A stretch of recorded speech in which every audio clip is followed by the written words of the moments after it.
Po višjih cenah za vožnjo z mestnim avtobusom, zdaj še občutno višje cene parkirnin v Ljubljani. Mestni svetniki so potrdili zvišanje parkirnin za 30%. Višje cene bodo veljale z novim letom, uvajajo pa tudi nočno tarifo. Več Manca Turk.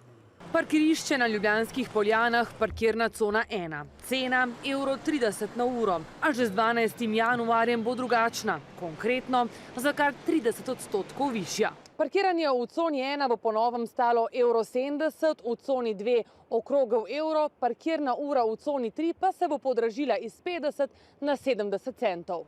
Širi se tudi časovno okno plačljivega parkiranja. Če je bilo treba do zdaj plačati med 7. uro zjutraj in 7. uro zvečer, bodo po novem parkirišča plačljiva od ponedeljka do vključno nedelje od 6. do 22. Se mi zdi pa, kakor je povpraševanje, da je razumno, da se dvignejo, ne? Čeprav nam to ni najbolj pogodo. Pretirano. To bojo, plačamo. Plačati bo treba, ne? Hoče tudi malo navesti, da se malo več vozimo z javnimi prevozi. Sam bojo mogli tudi na tem področju urediti.